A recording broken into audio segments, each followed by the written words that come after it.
This video is definitely sponsored by a subscriber of mine who has a product called Adrenal Relief.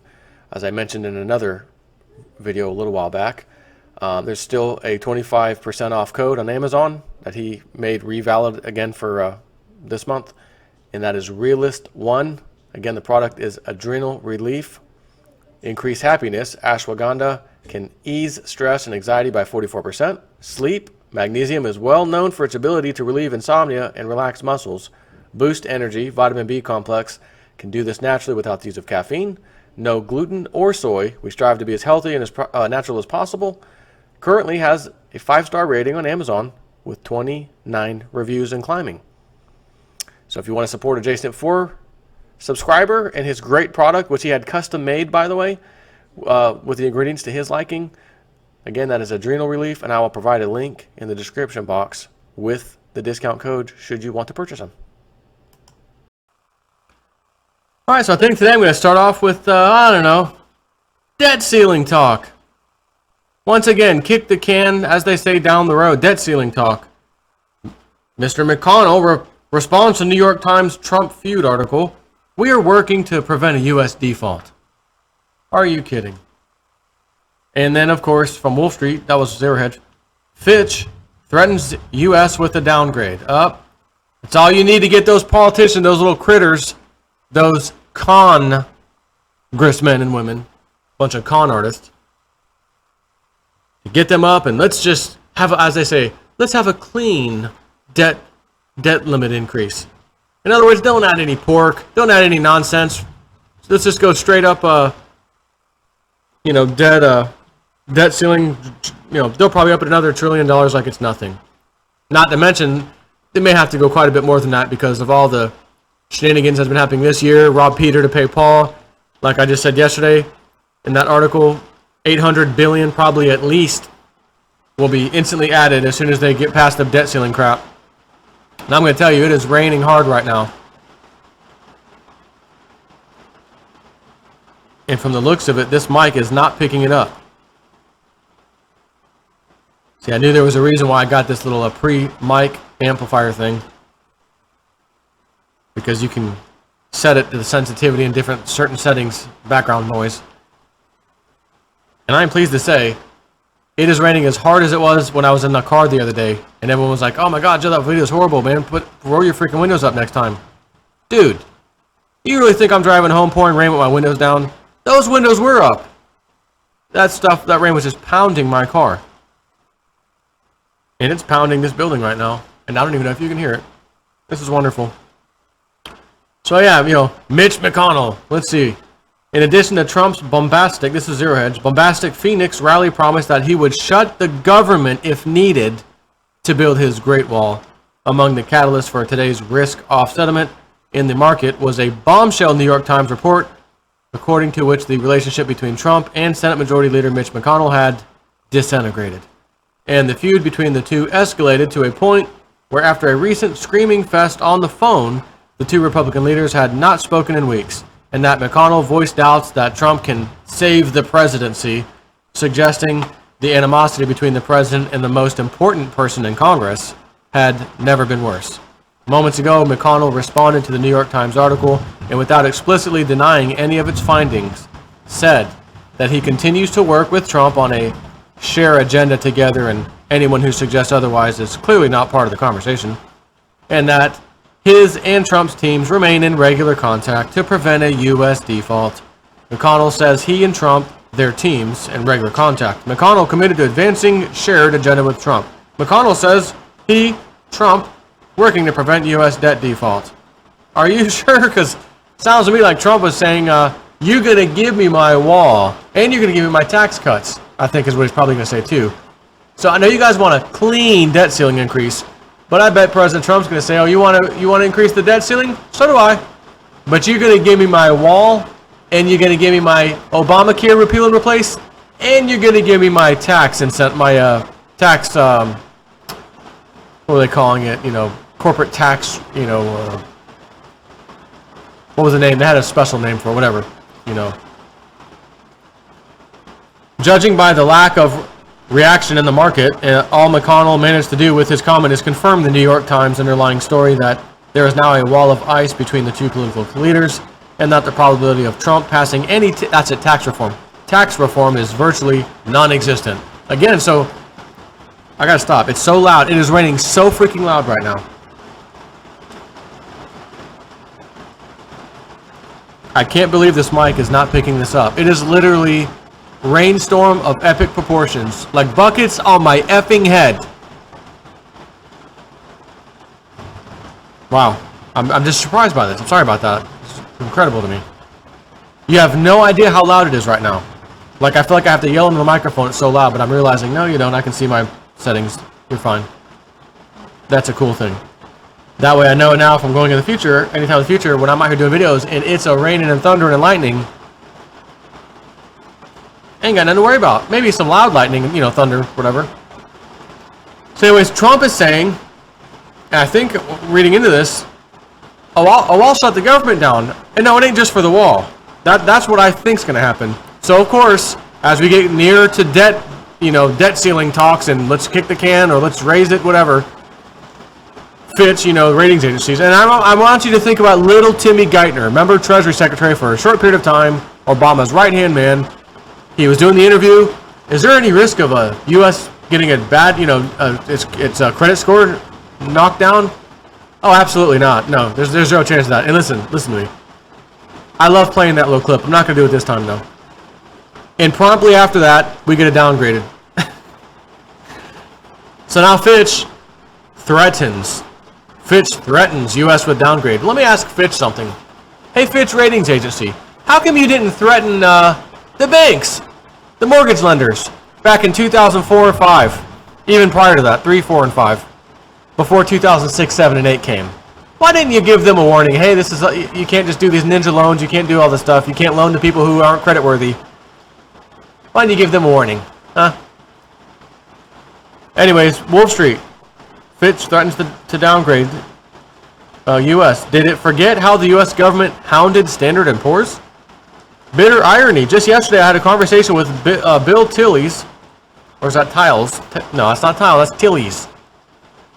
And we agreed on 3 points. This morning we already This morning we're already proven wrong on one of them. Number 1, a government shutdown as Congress fails to pass spending levels for fiscal 2018. Yes, it could happen. Number 2, a failure to raise the debt ceiling, thus pushing the U.S. government into default or selective default. Very unlikely. Lawmakers are political animals that use charades and posturing to accomplish their goals, but they're not stupid. Well, at least we hope. And at the same time, they may do the same thing they always do. Hand Trump a bill and Trump says, Where's my wall? Where's my tax reform? Where's my repeal and replace Obamacare? Put it in there, or we don't raise the debt ceiling. I'm not signing it. Right? It's possible. And then, of course, the Congress could say, oh, well, we need a supermajority to pass this so we can veto-proof it, and we'll get it our way anyways. Which will be a bit harder, but it is possible. And then at the same time, the Congress may actually not want to do that and just let Trump take all the bad blame that will come from the media. We just got a default, the debt's, crisis, the bonds rates are skyrocketing, oh my God, blame it on Trump. Blame it on the Trump train, yeah. Oh, by the way, well, let me get number three. A threat by U.S. ratings agencies to slash the U.S. credit rating due to the debt ceiling charade and the consequences of a selective default. No way, we agreed.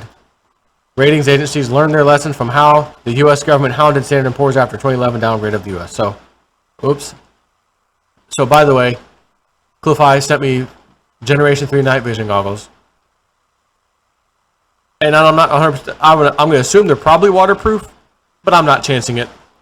I left them in the house. I was dying to take them out here with me so that by the time I was done doing my videos, it'd be dark outside. I could take a little peek up in the sky. And not only that, walk back across my land here to the house without having to have my little cell phone light on to see where the hell I'm going. I'll just put those suckers on and see everything. And I'll probably be surprised to see all kind of wildlife staring at me all over the place that I never knew was around me, which would be kind of funny. But long story short, I left them in the house because it is pouring rain. It started raining on the way out, and I'm like, no, I'm not going to. I'm pretty sure they're waterproof kind of thing. I mean, these are like military grade. But whatever, not happening. Still dying to peek up in the sky. So if the rain stops and I'm done with my videos, I am going to go grab those suckers, take a little trip outside, and just take a little look-see around, if you know what I mean. Not that I guess I'm going to expect to see something all of a sudden the first night I have them up in the sky, you know what I mean, but we'll see. Anyways, a new day and we're already wrong. Standard & Poor's may have learned its lesson, but Fitch Ratings hasn't. Though its language this morning was a lot kinder and gentler. Emphasis added here. If the debt limit is not raised in a timely manner prior to the so-called X date, Fitch would review the U.S. sovereign rating with potentially negative implications. We have previously said that prioritizing debt service payments over other obligations if the limit is not raised, if legally and technically feasible, may not be compatible with AAA rating status. In the most recent letter to Congress, Treasury Secretary Steven Mnuchin said that the U.S. would run out of money by the end of September. This can likely be stretched into October. Just this week, Senate Majority Leader Mitch McConnell swore there was zero chance that we won't raise the debt ceiling. Oh, right. I understand, Mr. McConnell, but are you going to play Trump's game now? I want the wall, repeal and replace Obamacare, and tax reform. You guys have been screwing me over this whole time. I had this thing set to go, laughing on TV, all you guys at me. Now it's time to get something done that's extremely important, and now the ball's in my court. And I'm going to give it right back to you.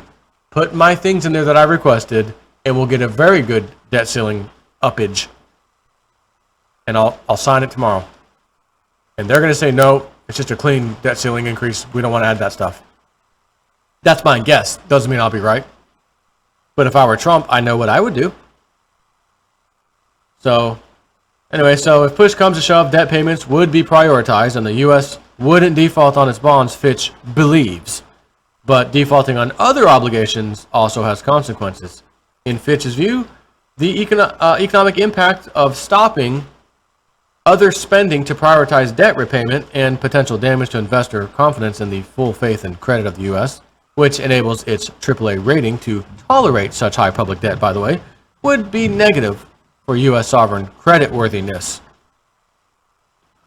Again, I'm hearing all this, and I'm thinking, and I haven't seen the Webbot report yet. It's going to be coming out probably soon, if I had to guess. He said it'd be by the end of this month, he'll release it.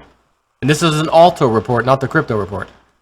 And he said, man, there's some serious doomy outlook in this thing, man. He's like, I'm just telling you. And he's like, guys, you know, me and Biggs, he's like, make sure you guys are exercising and staying in shape. Start doing your push-ups. Get in shape. Data suggests the world's going to kind of need it. That's an interesting way to put things. And even if the debt ceiling is raised in time or suspended, considerable uncertainty remains about the short-term fiscal and borrowing outlook, Fitch said. So, more clouds hanging over the U.S. credit rating.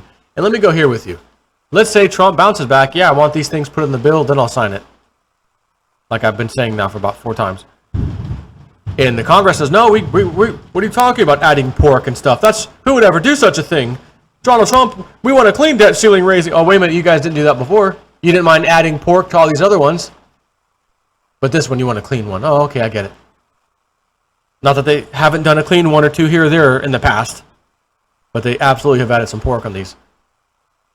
And imagine then all of Congress, hey, this guy, he's definitely insane in his mind. He's insane in the membrane. He's insane, got no brain. Insane in the membrane. Go after him for the 25th Amendment. We gave him a clean bill. He wouldn't sign it. He's out of his mind. He wants to put this pork in there. This guy's crazy for putting pork in there. Oh, but no one else was crazy when they did it. And you guys especially, right? You can see this going all kinds of different ways. You know what I mean? This could go all kinds of different ways. Back in September 2013, as the U.S. was starting to run out of money while Congress was brilliantly posturing, Standard & Poor's, which had already downgraded the U.S. to AA+ in 2011, warned that without a debt ceiling hike before the out-of-money date in October, it would cut the U.S. to selective default status. A selective default indicates that the issuer had failed to meet one or more of its outstanding debt obligations, it said. The U.S. might continue to make interest payments on its bonds, but might not be able to pay other obligations. Let me guess. When you say other obligations, oh, I don't know. Maybe the public pension system somewhere. You know, that old chestnut. Maybe some retirement account somewhere. Social Security, perhaps. You know, that old chestnut. We'll find out. Take care.